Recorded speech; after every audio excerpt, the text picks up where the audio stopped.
আমরা কি তামিমকে দেখতে পারবো না? এখন তো দেখা যাবে না।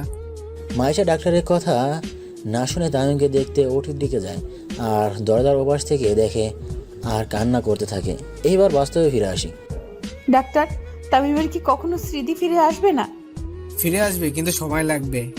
কয়দিন লাগবে ডক্টর? হয়তো 1 মাস বা তার চেয়ে বেশি সময় লাগতে পারে। আমরা কি তামিমকে বাড়িতে নিয়ে যেতে পারি? না, কারণ উনি এখনো পুরোপুরি সুস্থ না। ওকে, কিন্তু কবে বাড়িতে নিয়ে যেতে পারবো? 2-1 দিন পর নিয়ে যেতে পারবেন, যদি সর্বোচ্চ নিরাপত্তা দিতে পারেন। ওকে ডক্টর। এতক্ষণ পর্যন্ত আমি ডাক্তার আর এই মেয়ের কথা শুনতেছি, কিন্তু আমি কে, কী বা আমার পরিচয়? এই মেয়েটা আমার নাম তামিম কেন বলতেছে? তাহলে কি আমার নাম তামিম? কিন্তু এই মেয়েটি বা কে? না, আমি আর এসব ভাবতে পারছি না। মাথাটা কেমন জানি ব্যথা করতেছে। আস্তে আস্তে আমার চোখ বন্ধ হয়ে আছে, তারপর আবার ঘুমিয়ে পড়লাম। ডাক্তারের সাথে কথা বলে আঙ্কেলকে কল দেই, কিন্তু প্রথমবারে কল ধরেনি, দ্বিতীয়বারে কল ধরলো। তখন মাইশা বলল, আব্বু, তুমি কোথায়? তোর জন্য খাবার আনতে হোটেলে আসছি। ওকে, আসতেছি। এই বলে আঙ্কেল কিছু খাবার নিয়ে হাসপাতালে চলে আসে আর মাইশার কাছে গিয়ে বলে, কি হয়েছে? মাইশার বাবা বলে কান্না করে দিল। কি হলো, কাঁদছিস কেন? তামিমের কেবিনে চলো। চল আগে খাবারগুলো খেয়ে নে। খাবো না আমি। এরকম করে না, দেখ তুই কিছু না খাস তাহলে তুই তো রোগা হয়ে যাবি, তখন তামিমকে কে দেখবে? এরপর মাইশা নাস্তাগুলো খেয়ে নেয়। নাস্তা খেয়ে আঙ্কেল আর মাইশা আমার কেবিনে আসে। কেবিনের দরজা বন্ধ হওয়ার শব্দে ঘুমটা ভেঙে যায়। আমি চোখ খুলে দেখি একটা মেয়ে আর একটা লোক, মাইশা আর আঙ্কেল। যেহেতু আমার স্মৃতি হারিয়ে গেছে, তাই আমি মাইশা আর আঙ্কেলের ক্যারেক্টারটা লোকটি আর মেয়েটি করলাম। আমার কেবিনে আসছে, আমি ওনাদেরকে দেখে বললাম, আপনারা কারা? আমার কথা শুনে আঙ্কেল চমকে যায় আর মেয়েটিকে ইশারায় বলে, আমি কি বলছে এগুলো? তারপর মেয়েটি মানে মাইশা যা বলল তা শুনে আঙ্কেল চমকে যায়। আমার কথা শুনে আঙ্কেল চমকে যায় আর মাইশাকে ইশারায় বলে, আমি কি বলছি এগুলো? তারপর মাইশা যা বলল তা শুনে আমি আর আঙ্কেল চমকে যাই, কারণ মাইশা বলল যে, বাবা, তামিম স্মৃতি হারিয়ে ফেলেছে। কি বলছিস এসব? বাবা, তামিমের স্মৃতি হারিয়ে ফেলেছে। আচ্ছা, আপনারা কি আমাকে চিনেন? হ্যাঁ, চিনি তো। আমি কে? আমার নাম কি বলুন না প্লিজ। তুমি আমার তামিম, আর আমি তোমার হবু বউ মাইশা, আর ইনি হলেন আমার বাবা রফিক চৌধুরী। আমার না খুব মাথায় খুব ব্যথা করছে। আপনারা যদি বাইরে যেতেন তাহলে আমি ঘুমিয়ে যেতে পারবো। কেন নই, তুমি ঘুমিয়ে যাও, আমরা বাইরে আছি। এই বলে মাইশা আর আঙ্কেল বাহিরে চলে গেলেন আর আমি শুয়ে পড়লাম। মাইশা আর আঙ্কেল বাহির হয়ে সোজা একটা টুলে বসে পড়লেন আর মাইশাকে বললেন, তামিম কি কখনো স্মৃতি ফিরে আসবে না? ডক্টর তো বলেছিল আবার স্মৃতি ফিরে আসবে। কিন্তু কবে ফিরে আসবে? 2-1 মাসের মধ্যে আবার স্মৃতি ফিরে আসবে। তাই যেন হয়। সকালবেলা বুকের মধ্যে ভারী কিছু অনুভব করতেছি। আমি চোখ খুলে দেখি মাইশা আমার বুকে মাথা দিয়ে শুয়ে আছে। আমি মাথাটা নাড়াতেই মাইশা জেগে উঠল আর আমাকে বলল, এখন কেমন লাগছে তোমার? অনেকটাই ভালো। আমি ফ্রেশ হব। তারপর ইতি আমাকে ফ্রেশ করিয়ে আবার কেবিনে নিয়ে আসলো।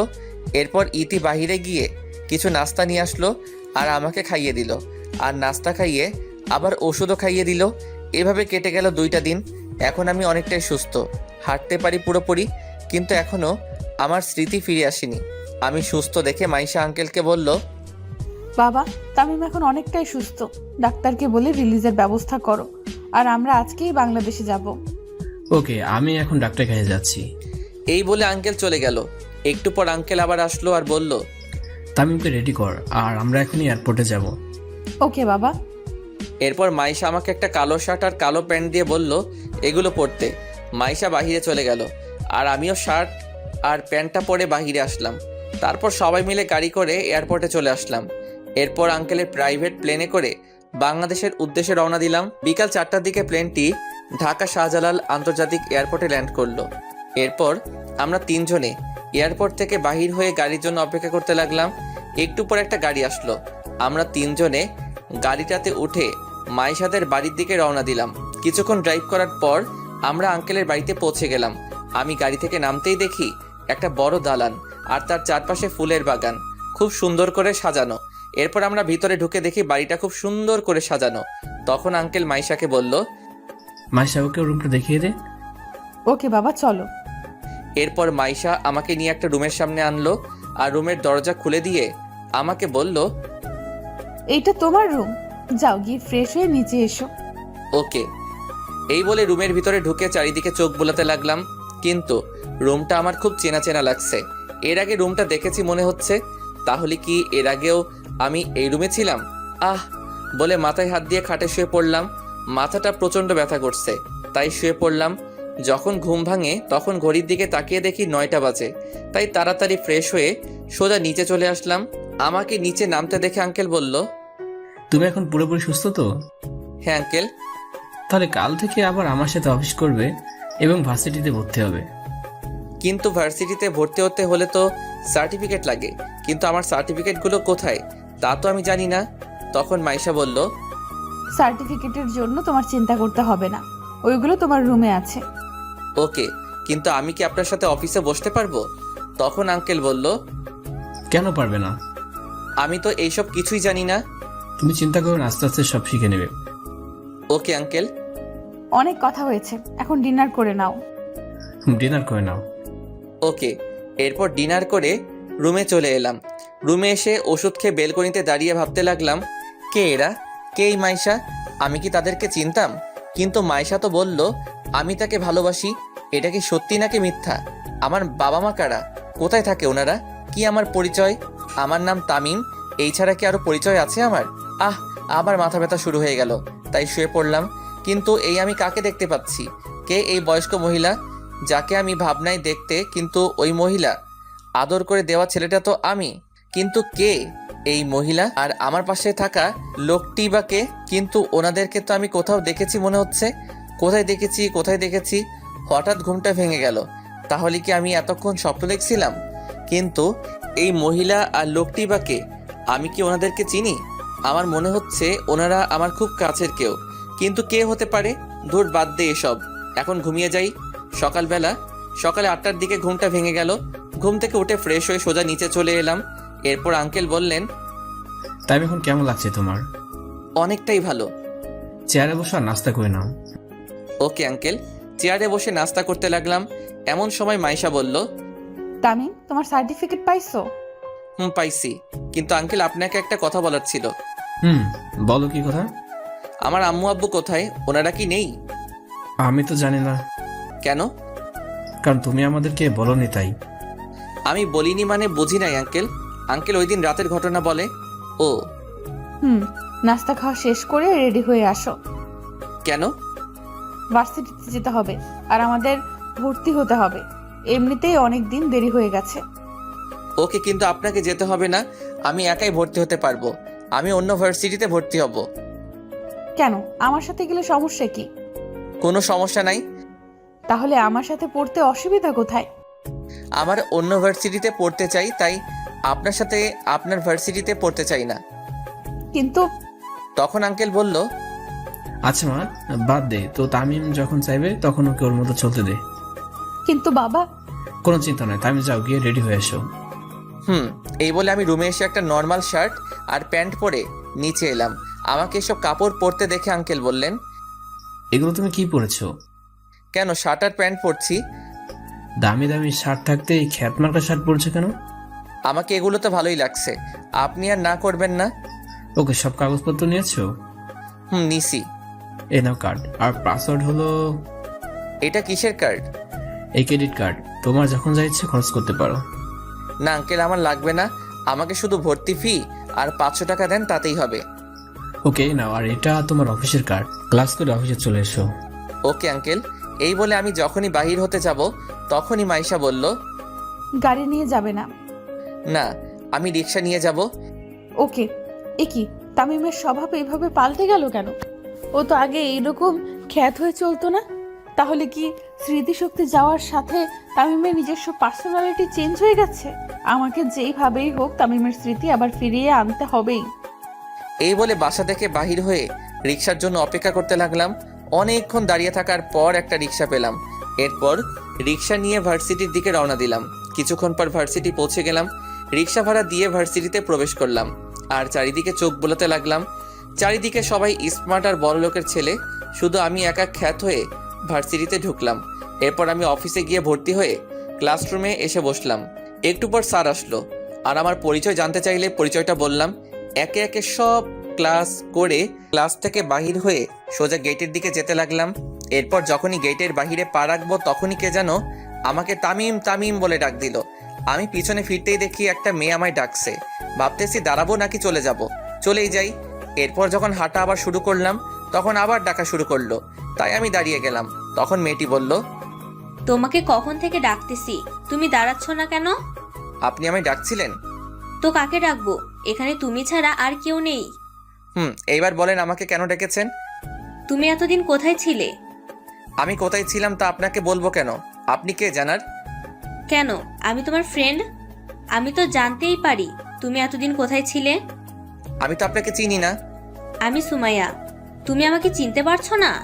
সরি, আমি সুমাইয়া নামের কাউকে চিনি না। আর আপনাকে তো আমি কোনোদিন দেখিই নাই, আজ প্রথম দেখলাম আপনাকে। কি বলছো তুমি এসব? আমি সত্যি বলছি। আর পথ ছাড়েন, আমার যেতে হবে। আর কোনোদিন আমায় বিরক্ত করবেন না। এই বলে সোজা বাসায় চলে আসলাম। বাসায় গিয়ে দেখি মাইশা আমার আগে কলেজ থেকে চলে আসলো। আমাকে আসতে দেখে মাইশা বলল, আজ কলেজ কেমন কাটলো? ভালো, আমি ফ্রেশ হয়ে আসি। এই বলে সোজা রুমে চলে আসলাম। দেখতে দেখতে 2টা মাস চলে গেল। এখন আমার সব স্মৃতি মনে পড়ে গেছে। কলেজেও অনেক ফ্রেন্ড হয়ে গেছে, আঙ্কেলের কোম্পানিতেও কাজ করি। বাবা মায়ের কথা খুব মনে পড়তেছে, বাবা মাকে খুব মিস করতেছি। ভাবতেছি বাড়ি ফিরে যাব, কিন্তু এর আগে আমাকে প্রতিষ্ঠিত হতে হবে, তারপর বাড়ি ফিরে যাব। আজ 19শে জানুয়ারি 2022 সাল। 19শে জানুয়ারি মাইশার জন্মদিন, মানে আর একদিন পরই ইতির বার্থডে। তাই আঙ্কেল আমাকে বলল, তামিম, কাল ইতির বার্থডে, তাই আমি চাই বার্থডে সব দায়িত্ব তোমাকেই নিতে হবে। ওকে আঙ্কেল, আপনি কোনো চিন্তা করবেন না, আমি সব সামলে নিব। ওকে, তুমি এখন যাও, আমি একটু পরে আসবো। না আঙ্কেল, এখন অনেক রাত হয়ে গেছে, সো আপনি চলে যান, আমি না হয় ফাইলগুলো দেখে আসতেছি। ওকে, তাহলে আমি যাই। এই বলে আঙ্কেল গাড়ি নিয়ে বাসায় চলে গেলেন। আর আমি ফাইলগুলো রেখে কিছুক্ষণ পর বাসায় চলে আসলাম। বাসায় এসে ফ্রেশ হয়ে ঘুমিয়ে পড়লাম, কিন্তু কোনোভাবেই ঘুম আসতেছে না, তাই ছাদে চলে গেলাম। ছাদে একটু দাঁড়িয়ে আবার রুমে চলে আসলাম। রুমে এসে আবার শুয়ে গেলাম। ফ্রেশ হয়ে নিচে নাস্তা করতে এলাম। নাস্তা করতে বসছি, এমন সময় আঙ্কেল বললেন, কাজ কত দূরে গিয়েছে? সন্ধ্যার আগে হয়ে যাবে সবকিছু। তখন মাইশা বলল, কিসের কাজ বাবা? কোম্পানির কাজ। ও হুম। বাবা, আমি আজ একটু বান্ধবীর বাসায় যাব, আস্তে আস্তে সন্ধ্যা হয়ে যাবে। ওকে, সমস্যা নাই। থ্যাংক ইউ আব্বু, তাহলে আমি যাই আব্বু। ওকে, সাবধানে যাও। ওকে। এই বলে মাইশা গাড়ির চাবি নিয়ে বান্ধবীর বাড়ি চলে গেল। তখন আঙ্কেল আমাকে বলল, তামিম, তুমি তোমার কাজ করো। Okay uncle. এরপর আমি সোজা ডেকোরেশনের দোকানে চলে গেলাম। এরপর বার্থডের জন্য সব অ্যারেঞ্জ করে সোজা অফিসে চলে গেলাম। মাইশা বাড়িতে প্রবেশ করে দেখে বাড়িতে কেউ নেই, পুরো বাড়িটা ফাঁকা। মাইশা এদিক ওদিক দেখতে লাগলো, কিন্তু কেউ নেই। তাই মাইশা সোজা ছাদে চলে গেল। ছাদে গিয়ে দেখে সব লাইট অফ। একটু পা বাড়াতে সব লাইট জ্বলে উঠলো, আর আকাশে বাজি ফাটলো, আর লেখা উঠলো, happy birthday to dear Maisha. Maisha এসব দেখে অবাক হয়ে যায়, আর স্টেজের দিকে এগোতেই সবাই মাইশাকে উইশ করে। এরপর মাইশা কেকটা কাটলো। কেকটা কেটে আঙ্কেলকে খাইয়ে দিল, আর আঙ্কেলও মাইশাকে খাইয়ে দিল। এরপর আরেকটা কেকের টুকরা নিয়ে আমাকে খাইয়ে দিতে চাইলে আমি আমার হাতে নিয়ে নিলাম। কেক কাটা পর্ব শেষ হলে আঙ্কেল মাইকে অ্যানাউন্স করলেন, আজ আমাদের একটা খুশির খবর দেওয়ার আছে, আর তা হলো আগামী 3 আগস্ট আমার মেয়ে মাসের সাথে আমার ভাইয়ের ছেলে তামিমের সাথে এঙ্গেজমেন্টের দিন ঠিক করা হলো। আঙ্কেলের কথা শুনে জন্মদিনে আসা সবাই হাততালি দিতে লাগলো। কিন্তু আঙ্কেলের এই অ্যানাউন্সটা আমার ভালো না লাগলেও অন্য আরেকজন এই অ্যানাউন্সটা শুনে খুব খুশি হলো। আর সে কেউ নয়, সে হলো মাইশা। মাইশাকে দেখেই বোঝা যাচ্ছে মাইশা খুব খুশি, কিন্তু আমি মোটেও খুশি না। কারণ বামুন হয়ে চাঁদে হাত দেওয়ার অধিকার আমাদের মতো গরিবের নাই। তাই আমার মাইশাকে বিয়ে করার স্বপ্ন না দেখাই ভালো। আমি আর ওইখান থেকে সোজা নিচে চলে আসলাম। কিন্তু নিচে এসে দেখি যে একটা মেয়ে একটা সোফায় বসে আছে আর কান্না করছে। আমি কাছে গিয়ে দেখি এ আর কেউ নয়, এই সেই মেয়ে যার জন্য আমার বাড়ি ছাড়া হতে হয়েছিল, কলেজ ছাড়া হতে হলো। আর সে হলো অবনী। অবনীকে দেখে আমার প্রচুর রাগ হচ্ছে। কিন্তু ও এখানে কেন? আমি ওকে দেখে ওর কাছে গিয়ে বসলাম। আমাকে দেখে অবনী বলল, তামিম, তুমি এইখানে কেন? আর মাহেশের সাথে তোমার কিসের সম্পর্ক? সরি ম্যাডাম, আমার ব্যক্তিগত ব্যাপার আমি কাউকে বলি না। তামিম, প্লিজ বলো, মাহেশের সাথে তোমার কিসের সম্পর্ক? আগে বলেন তো, আপনি এখানে কেন? আমি মাহেশের চাচাতো বোন, এবার বলো প্লিজ। আঙ্কেল মাইকে অ্যানাউন্স করছে তা শুনতে পাননি? আমি মাইশাকে ভালোবাসি আর মাইশাও আমাকে ভালোবাসে, তাই আঙ্কেল আমার সাথে মাইশার বিয়ে ঠিক করেছে। আপনি নিশ্চয়ই শুনেছেন, আগামী মাসের 3 তারিখ আমার আর মাইশার এঙ্গেজমেন্ট। তুমি সত্যি বিয়েটা করবে তামিম? তা নয় তো কি, ভালোবাসার মানুষকেই তো বিয়ে করব। কিন্তু অবনীকে আর বলতে না দিয়ে আমি সোজা আমার রুমে চলে আসলাম। রুমে এসে রাফিকে কল দিলাম। কয়েকবার কল হতেই রাফি কল ধরলো। হ্যালো, কে? দোস্ত, আমি তামিম। কেমন আছিস রে দোস্ত? ভালো রে দোস্ত, তুই কেমন আছিস? সবাই কেমন আছে? সবাই ভালো আছে রে, কিন্তু আন্টি আঙ্কেল খুব চিন্তা করে তোর জন্য। তুই ফিরে আয় প্লিজ। সরি রাফি, এটা আর সম্ভব না। কেন সম্ভব না? তুই কি আর ওইখানে আসবি না? আসবো, তবে আগে আমি আমার পড়াশোনা শেষ করব, নিজে প্রতিষ্ঠিত হব, তারপর গ্রামে ফিরে আসব। কিন্তু আন্টি আঙ্কেলের অবস্থা খুব খারাপ। ওকে, আমি কিছু টাকা পাঠাচ্ছি তোর নাম্বারে, তা আম্মুকে দিস আর বলবি তামিম আবার চলে আসবে, তবে একটু ধৈর্য ধরতে বলিস। টাকা আমি দিছি বলবি। ওকে, টাকা কখন দিবি? আমি টাকা দেওয়ার পর তোকে আবার কল দিব। এখন রাখি, বাই। ওকে ভাই, ভালো থাকিস, নিজের খেয়াল রাখিস। এরপর কলটা কেটে দিয়ে ফ্রেশ হয়ে ঘুমিয়ে পড়লাম। সকালবেলা বুকের উপর ভারী কিছু অনুভব করছি। আস্তে আস্তে চোখ খুলে দেখি অবনী আমার বুকের উপর শুয়ে আছে। কিন্তু কিভাবে? আমি তো দরজা লাগিয়ে ঘুমিয়েছিলাম, তাহলে অবনী ঢুকলো কিভাবে? এখন যদি মাইশা দেখতে পাই তাহলে আমার অবস্থা খারাপ করে ফেলবে। কি করি? আইডিয়া একটা পেলাম।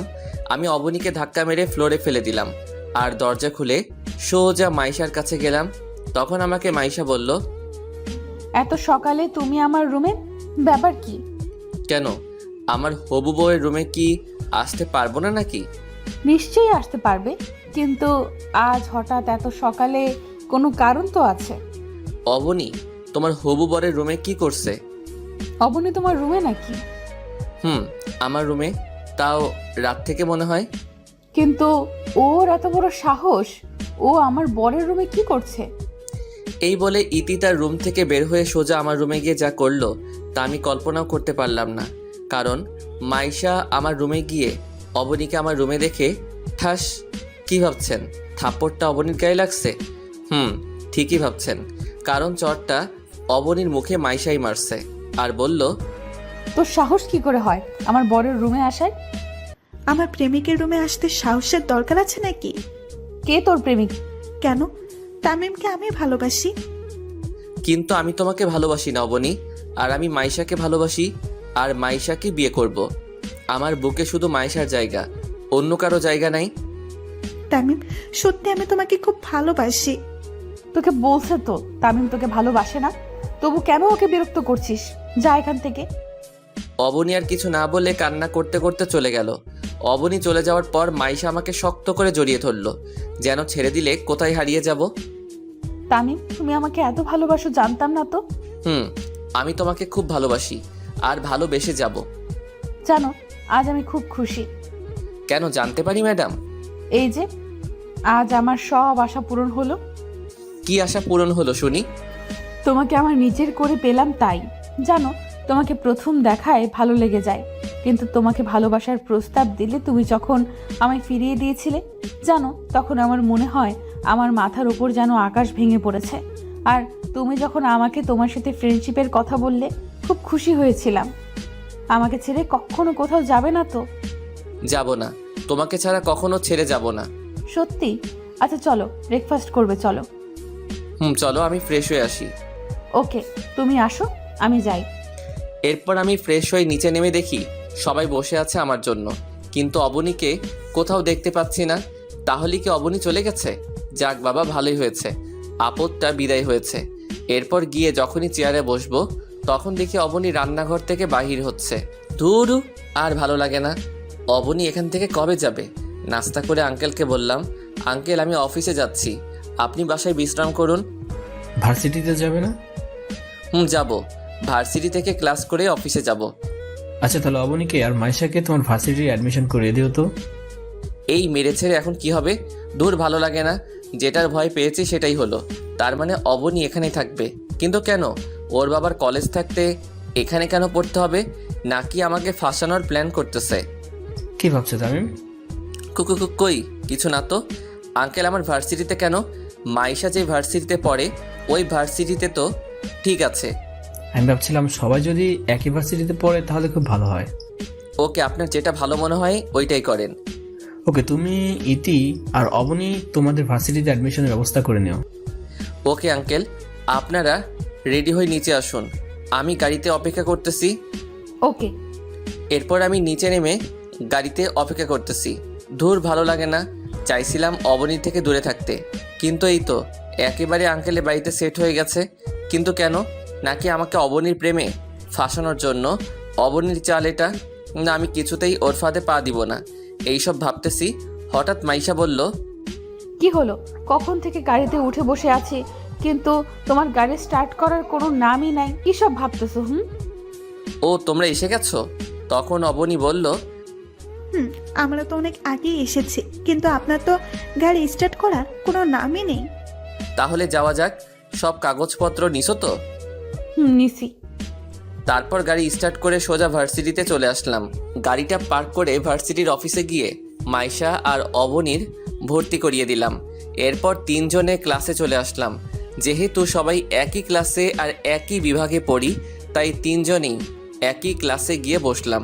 এরপর স্যার এসে ক্লাস করালেন। তারপর একে একে সব ক্লাস করে বাহিরে চলে আসলাম, কিন্তু মহারানীদের আসার নাম নাই। আমি মাঠের একপাশে সিঁড়িতে গিয়ে বসলাম। হঠাৎ একটা মেয়ে এসে বলে, হাই, আমি নীলা।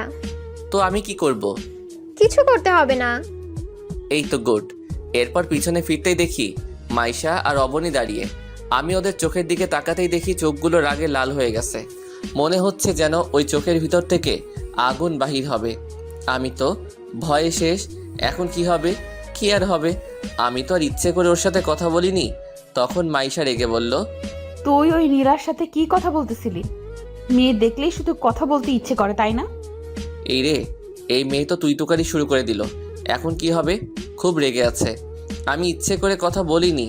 নীলা নিচ থেকে আমার সাথে কথা বলতে আসছিল, আমি তো কথাই বলিনি ওর সাথে। সত্যি তো তামিম? সত্যি বলছি। মাইশা, আমি কিন্তু মিথ্যে বলতেছি। ও বুঝছি, তার মানে সব কিছুর মেইন হচ্ছে এই অবনী। দাঁড়াও দেখাচ্ছি অবনী তোমাকে। আমাকে কলেজ থেকে টিসি দিয়ে এখন আবার আমার আর মাইশার মাঝে ফাটল ধরাতে আসছো? মাইশা কলিজা আমার, বিশ্বাস করো আমি নিজ থেকে ওই মেয়েটার সাথে কথা বলিনি। মাইশাকে কলিজা ডাকতে শুনে অবনী রাগে ফেটে যাচ্ছে, মনে হচ্ছে যেন কাঁচা খেয়ে ফেলবে আমাকে। আমি তোমাকে কখনো অবিশ্বাস করতে পারি না। আমি জানি তুমি কখনো নিজ থেকে মেয়েদের সাথে কথা বলবে না। অবনীকে আরও রাগানোর জন্য মাইশাকে বললাম, কলিজা চলো যাওয়া যাক, অনেক দেরি হয়ে গেছে, অফিসে যেতে হবে তো। মাইশার একটা হাত ধরে বললাম। আমাকে মাইশার হাত ধরতে দেখে অবনী আর থাকতে না পেরে গাড়িতে গিয়ে বসে পড়ল।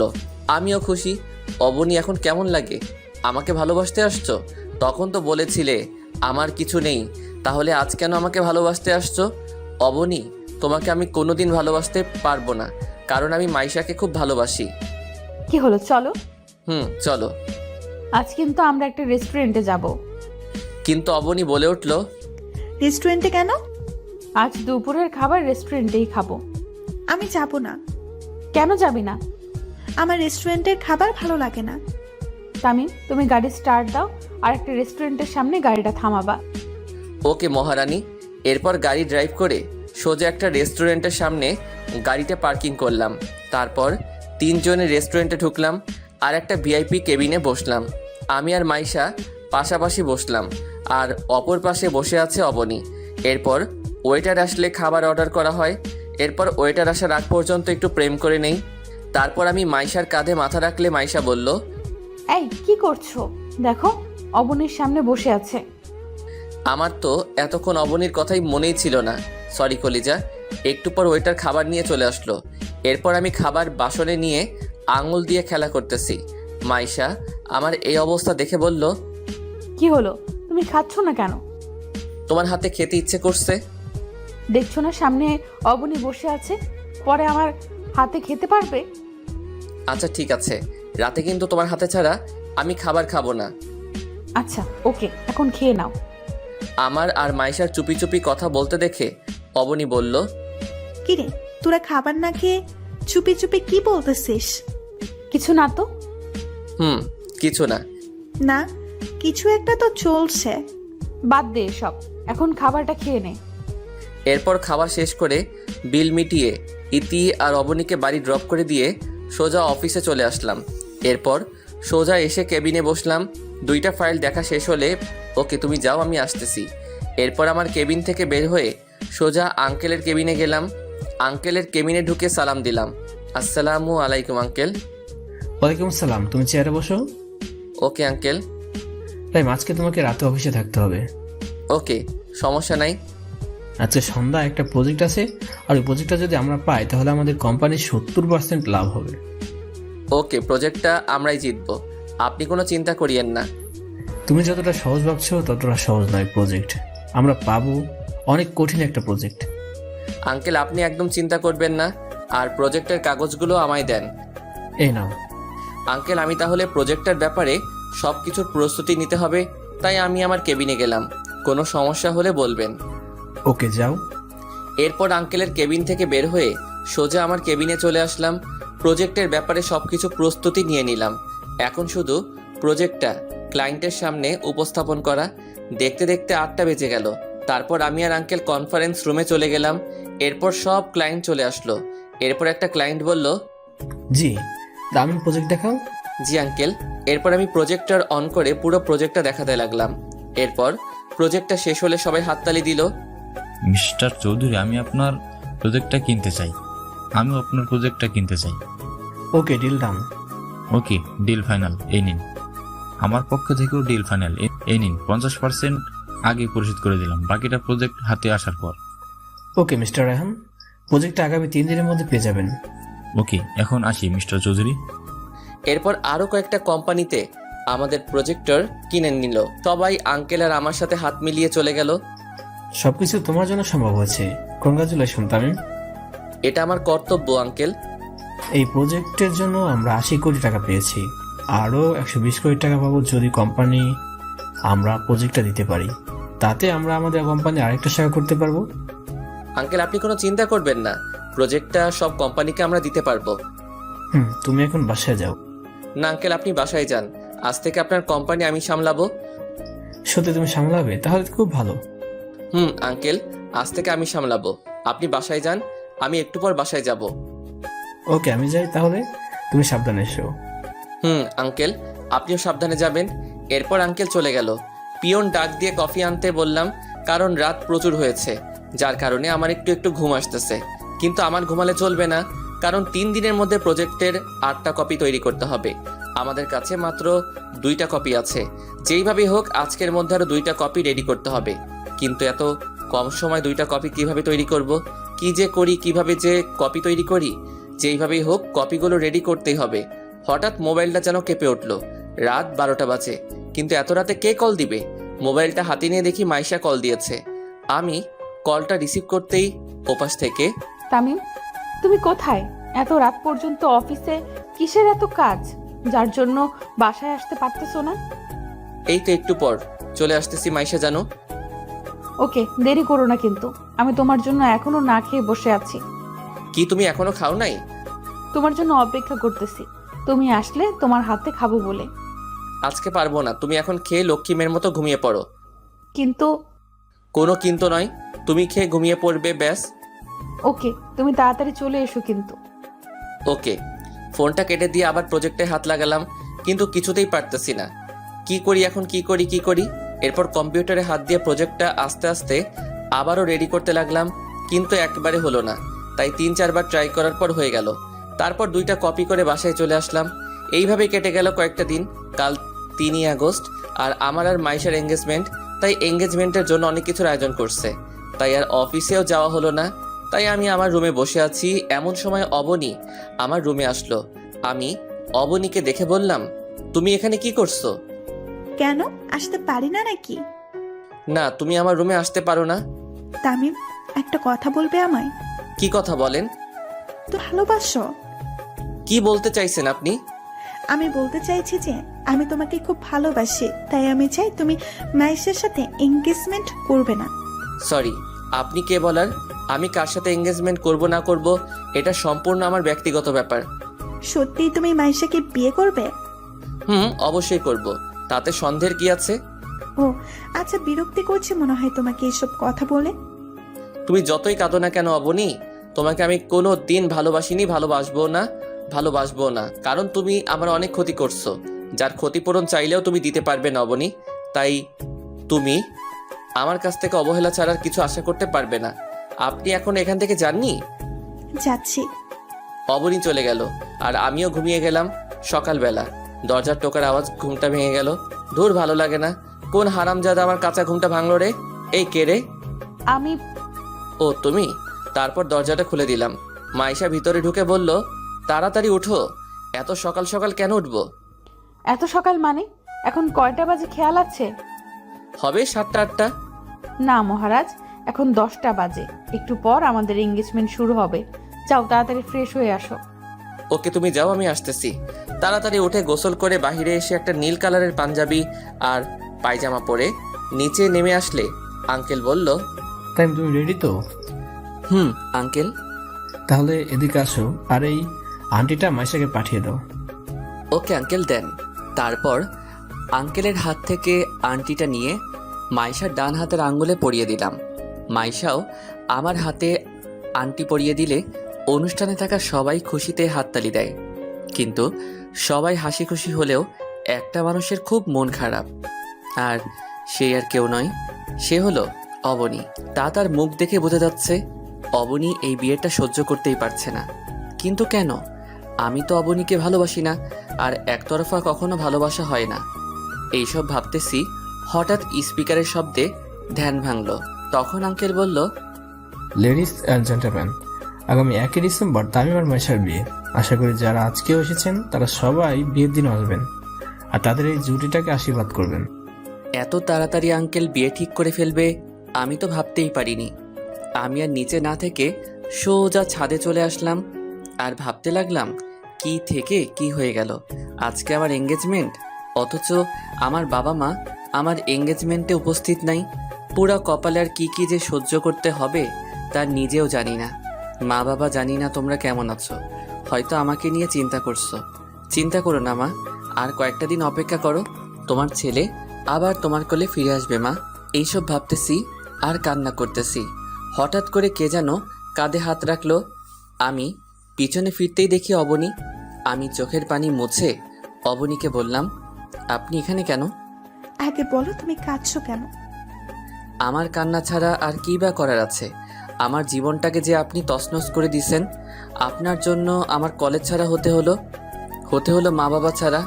জানেন, মা বাবার কথা মনে পড়লেও মা বাবার সাথে দেখাও করতে পারছি না, শুধুমাত্র আপনার জন্য। কি দোষ করেছিলাম আমি? কি দোষ ছিল আমার? বলেন না ম্যাডাম।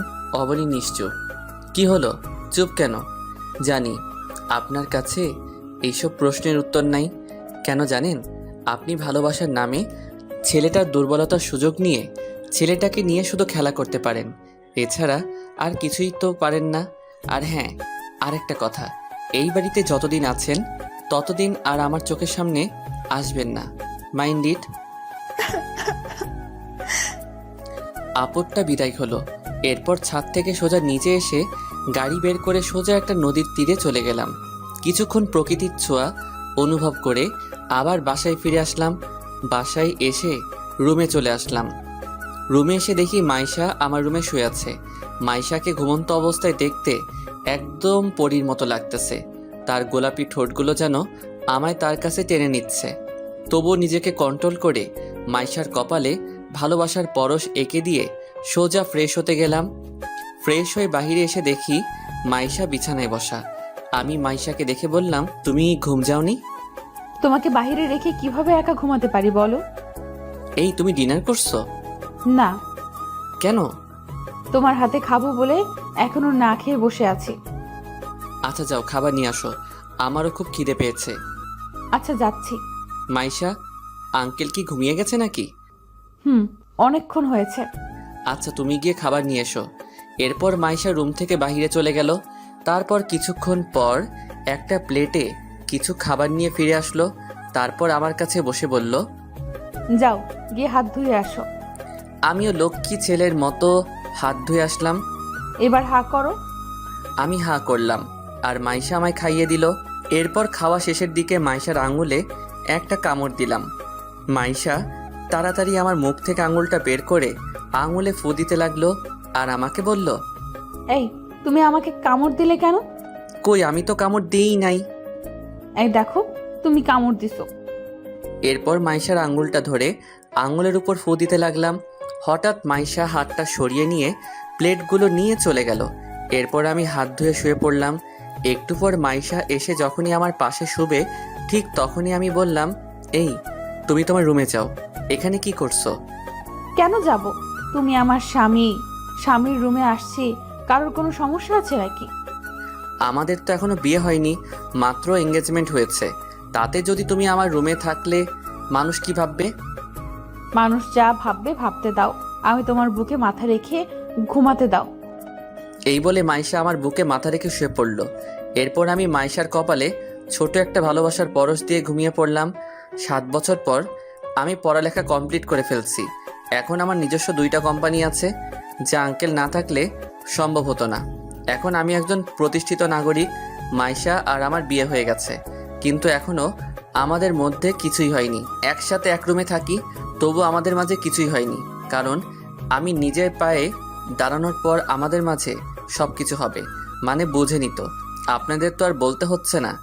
আজ 10 বছর পূর্ণ হয়ে গেল মা বাবার থেকে দূরে আছি। এই ছিল ফ্ল্যাশব্যাক। চলুন এইবার বর্তমান থেকে ঘুরে আসি। আমি আর মাইশা গাড়িতে বসে আছি আর আমি গাড়ি ড্রাইভিং করছি। মাইশা আমার কাঁধে মাথা রেখে ঘুমিয়ে পড়ল। এরপর রাত 10টার দিকে বাড়িতে পৌঁছে গেলাম। তখনও দেখি মাইশা ঘুমিয়ে আছে, তাই মাইশাকে ডাকলাম, ইতি, এই ইতি, উঠো। এই ঘুমাতে দাও না, ডাকতেছো কেন? আমরা বাড়িতে পৌঁছে গেছি। ও আগে বলবে না? তাড়াতাড়ি উঠো। এরপর গাড়ি থেকে নেমে বাড়ির দরজায় টোকা দিলাম, কিন্তু দরজা কেউ খুলল না। কিছুক্ষণ টোকা দেওয়ার পর মা দরজা খুলল। মা আমাকে দেখে আমায় জড়িয়ে ধরে কান্না করে দিল। আমিও আর কান্না ধরে রাখতে পারলাম না। তারপর মা বলতে লাগলো, তুই এতদিন কই ছিলি? মায়ের কথা কি কখনো মনে পড়ে না? জানিস তুই যাওয়ার পর তোর বাবা তোর জন্য কত কেঁদেছে? বল না, এতদিন কই ছিলি? তুই আর আমাদের ছেড়ে যাবি না তো? না আম্মু, আমরা এখানেই থাকবো। তামি মেয়েটা কে রে? তোমার আদরের বৌমা আম্মু। মা এদিকে আসো, তোমার নাম কি? আমার নাম মাইশা। আম্মু বাবা কোথায়? বাবাকে দেখতেছি না তো। তোর বাবা ঘুমাইছে, তোরা রুমে গিয়ে ফ্রেশ হয়ে নে, তোদের জন্য খাবার আনতেছি।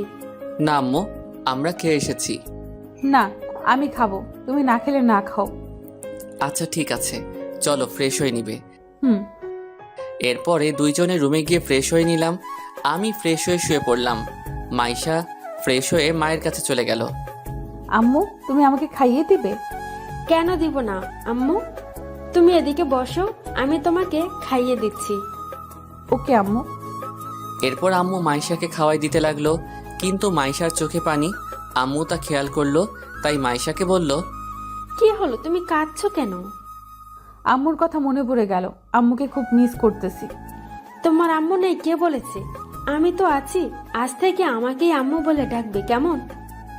ওকে আম্মু। এবার কান্না বন্ধ করে খাবারটা খেয়ে নাও তো।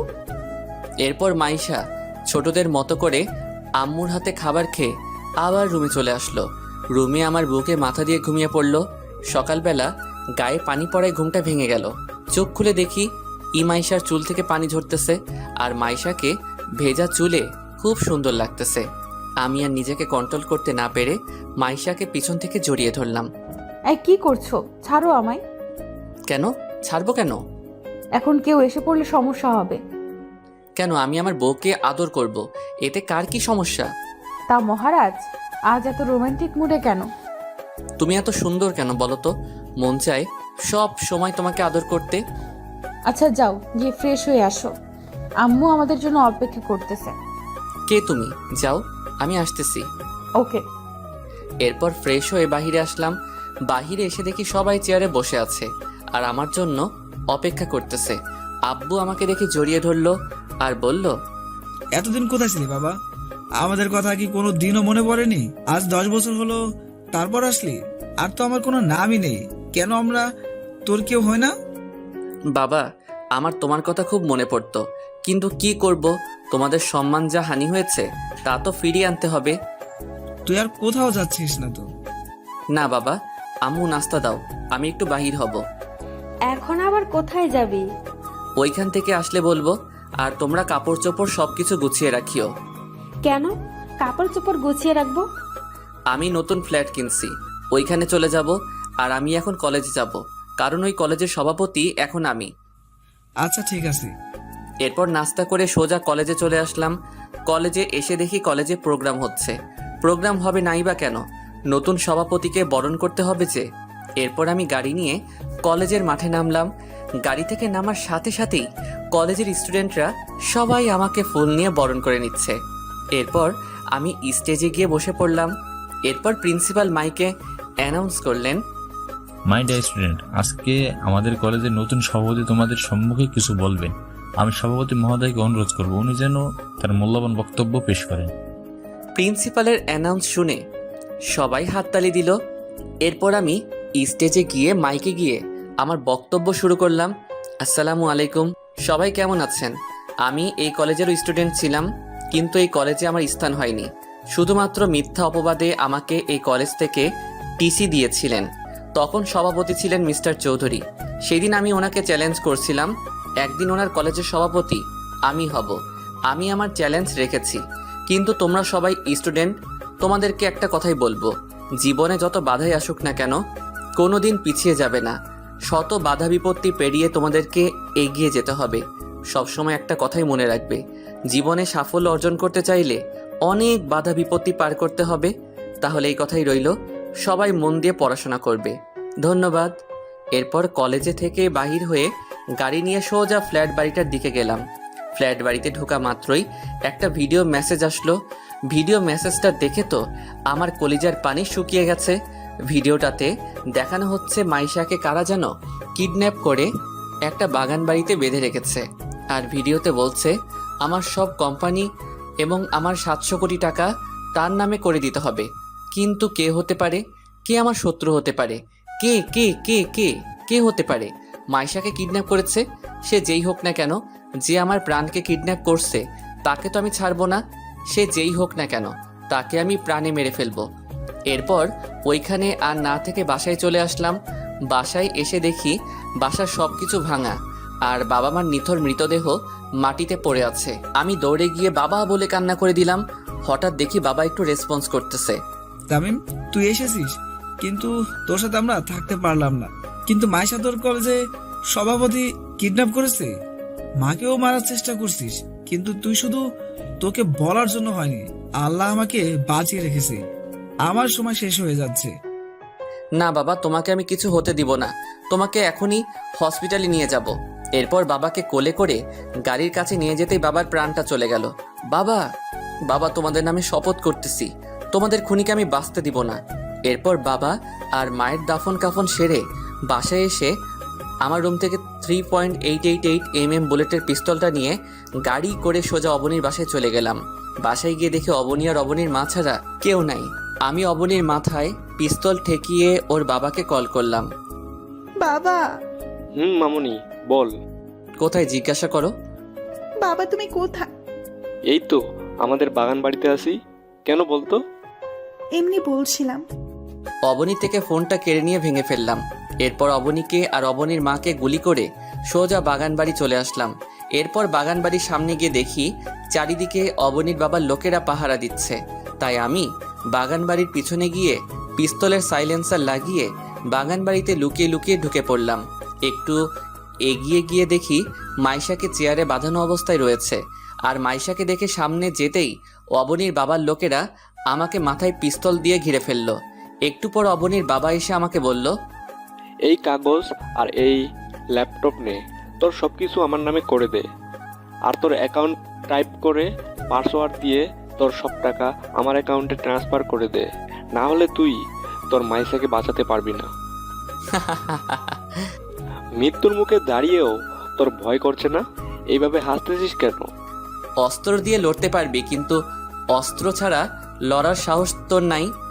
বয়েস, সবাই অস্ত্র ফেলে দাও। এবার খুশি তো? আমি তোদের সবাইকে 5 মিনিট সময় দিচ্ছি। 5 মিনিটের মধ্যে যদি তোরা সবাই মিলে আমাকে মারতে না পারিস, তাহলে আমি তোদের মেরে ফেলবো। Let's start the fight. এরপর সবাই মিলে আমাকে মারতে লাগলো। আমার পুরো শরীর রক্তাক্ত হয়ে গেছে। এরপর আমি কিছুক্ষণ মরার অভিনয় করলাম। আমাকে এমন হতে দেখে অবনীর বাবার লোকেরা বলল, বস, হি ইজ ফিনিশ। এরপর আমি লাফ দিয়ে উঠে দাঁড়ালাম আর বললাম, time is finish, let's my times start now. বয়েস, কিল হিম। এরপর অবনীর বাবার লোকেরা আমাকে মারতে আসলে আমি আমার পা দিয়ে লোকটির গলায় একটা লাথি মারলাম। সাথে সাথে মাটিতে লুটিয়ে পড়ল। এরপর একে একে সবাইকে মেরে শুইয়ে দিয়ে অবনীর বাবার কাছে গিয়ে মাথায় পিস্তল থেকে বললাম, mister Chowdhury, you are finished. Tamim, না, তুমি এটা করতে পারো না। আমার মেয়ে আর আমার বউয়ের কি হবে? আমি ওদেরকে উপরে পাঠিয়ে দিয়েছি যাতে তোর একলা মনে না হয়। এরপর আমি যখনই গুলির স্ট্যাগারটা দাবাতে যাব, ঠিক তখনই মাইশা এসে আমার হাত উপরে তুলে দিল, যার কারণে গুলিটা উপরে হাওয়ায় লাগলো। তামিম, তুমি কাকে খুন করতে যাচ্ছ? উনি আমার চাচা হয়। আমি জানি, কিন্তু তোমার চাচা আমার বাবা মাকে মেরে ফেলেছে আর তোমাকেও কিডন্যাপ করেছে। আব্বুকে মেরে ফেলেছে। এখন আমি মা কাকে ডাকবো? শেষ করে দাও। এরপর মাইশা আমার কাছ থেকে পিস্তলটা নিয়ে অবনীর বাবাকে শ্যুট করে দেয়। অবনীর বাবার সাথে সাথে মাটিতে লুটে পড়ে। ইতি এসে সোজা আমায় জড়িয়ে ধরলো। অনেক অনেক ধন্যবাদ আপনাদের আমার ভিডিওটি দেখার জন্য। আবারও ধন্যবাদ আমাকে সাপোর্ট করার জন্য। ধন্যবাদ। আজ 10 বছর পর বাড়ি ফিরছি। 10 বছর আগে ছিলাম একটা অপদার্থ ছেলে, যার ছিল না কোনো মেধা, ছিল না পড়ার প্রতি মনোযোগ এবং ছিল না টাকা পয়সা। বলতে গেলে ছেলেটি সব দিক দিয়ে জিরো। আর আজ সেই ছেলেটি টপ 5 বিজনেসম্যানদের একজন, যার নেই কোনো টাকার অভাব, নেই কোনো যোগ্যতার অভাব। কিন্তু 10 বছর আগে ছেলেটির সব দিক দিয়ে অভাব ছিল। আপনারা হয়তো কিছুই বুঝতেছেন না। তাহলে চলুন 10 বছর আগে ঘটে যাওয়া ঘটনাগুলো জেনে আসি, তাহলেই বুঝতে পারবেন। 10 বছর আগে সকালে ঘুমাচ্ছি, এমন সময় চেঁচামেচির শব্দে ঘুমটা ভেঙে যায়। তারপর চোখ কসলাতে কসলাতে ঘুম থেকে উঠে দেখি মা আর বাবার কথা কাটাকাটি হচ্ছে। তোমার নবাবজাদা ছেলে কোথায়? এখনো ঘুম থেকে উঠিনি। কি বলছো? এখনো ঘুম থেকে ওঠে নাই মানে? কাল বন্ধুদের সাথে আড্ডা দিতে দিতে রাত করে বাসায় আসছে, তাই এত বেলা পর্যন্ত ঘুমাচ্ছে। কি পড়ালেখার ধারেও কাছেও নাই, আর রাতে বন্ধুদের সাথে আড্ডা দেয়? তামিমকে ডেকে নিয়ে আসো।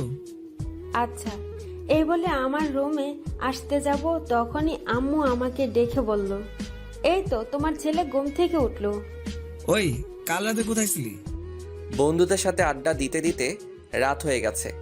কি আজকের পর থেকে সন্ধ্যার আগে বাসায় চলে আসবি। যদি না আসতে পারিস তোকে বাড়ি ছেড়ে চলে যেতে হবে। কাল রাতে কার বাড়িতে ডিল ছুড়ছিলি কেন? আজ থেকে যেন তোর নামে কোনো অভিযোগ না আসে। যদি আসে তাহলে বাড়ি থেকে চলে যেতে হবে। ওকে, আর কোনোদিন করব না। যদি এবার পরীক্ষা ফেল করিস তাহলে তোকে বিলে চাষ করতে হবে আমার সাথে। আপনাদের তো পরিচয়টা দেওয়া হয়নি। আমি তামিম, বাড়ির একমাত্র সন্তান, আর বাবা কৃষক, আর আমি ইন্টার ফাইনাল ইয়ারে পড়ি। এখন এতটুকুই, বাকিটুকু গল্পে জেনে নেবেন। আম্মু নাস্তা দাও, কলেজে যেতে হবে। তখন আব্বু বলল, কলেজে কি করবি? পড়ালেখা তো কিছুই করতে পারিস না। আব্বু আমাকে আরেকটা সুযোগ দেন। ঠিক আছে দিলাম, তবে শর্ত আছে একটা। আমি হ্যাঁ বোতক মাথা নাড়লাম। টেবিলে নাস্তা দিছি, খেয়ে কলেজে যা, আর কোনো ঝামেলা করিস না বাবা। আম্মু তুমি কোনো চিন্তা করিও না, আজ থেকে আর কারোর সাথে ঝামেলা করব না। তারপর নাস্তা করে কলেজে চলে এলাম। তারপর কলেজে ঢুকতেই কে যেন কলার টান মারলো। আমি পিছনে ফিরেই ঠাস করে কষে একটা মেরে দিলাম। সাথে সাথেই, তোর সাহস কি করে হয় আমাকে থাপ্পড় মারার? আমি এতক্ষণ খেয়াল করিনি যে কে আমার কলার টানলো। আমি তো অবাক, কারণ আমার কলার একটা মেয়ে টেনে ধরেছে। কিন্তু মেয়েটা আমার কলার কেন ধরলো? আপনি আমার কলার ধরলেন, তাই আমি রাগ কন্ট্রোল করতে না পেরে থাপ্পড় মারছি। আপনার পরিচয় আমার না জানলেও চলবে। মেয়েটা দেখতে খুব সুন্দর কিন্তু রাগী। এই বলে সোজা ক্লাসরুমে চলে গেলাম। তারপর কিছুক্ষণ পর বন্ধুরাও আসলো। আর অন্যদিকে ওই খ্যাত ছেলেটির কি সাহস তোর মুখের ওপর কথা বলে, আর তুই ওকে কিছুই বললি না?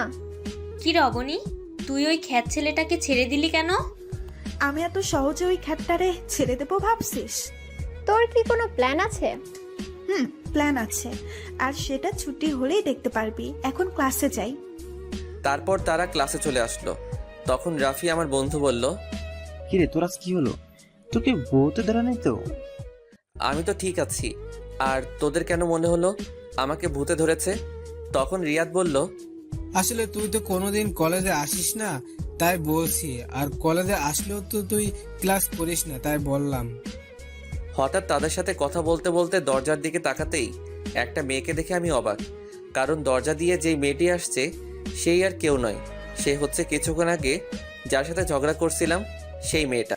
তারপর আমি আমার বন্ধুদের জিজ্ঞাসা করলাম, দোস্ত, এই মেয়েটা কি আমাদের ক্লাসেই পড়ে?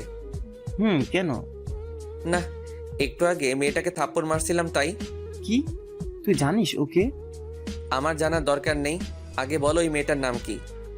অবনী, আর এই কলেজের সভাপতির মেয়ে। কি? এখন আমার কি হবে? আমি তো অবনীকে থাপ্পড় মারছি।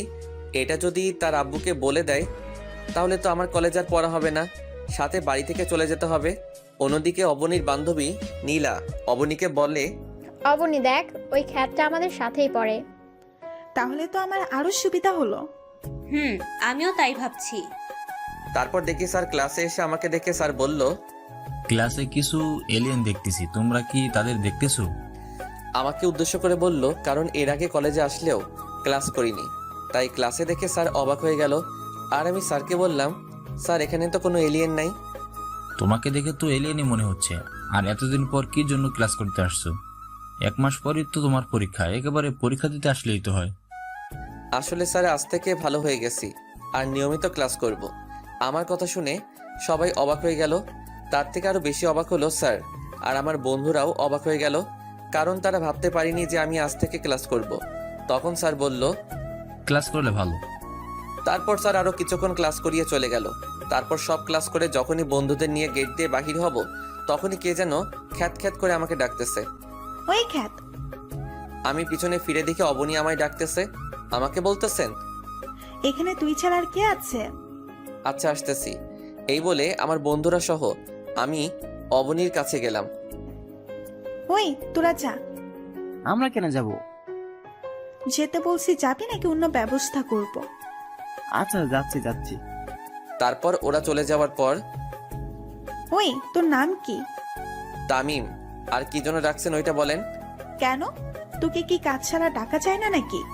তা নই, কিন্তু কেন ডাকলেন তা তো বলেন। তখন নীলা বলল, অবনী দেখ, ওই খ্যাত ছেলেটা তোর মুখে মুখে কথা বলতেছে, আর তুই তা সহ্য করতেছিস। তখন অবনী বলল, ওই খ্যাত, তোর সাহস কি করে হয় আমার মুখে মুখে কথা বলা? এই বলে ঠাস।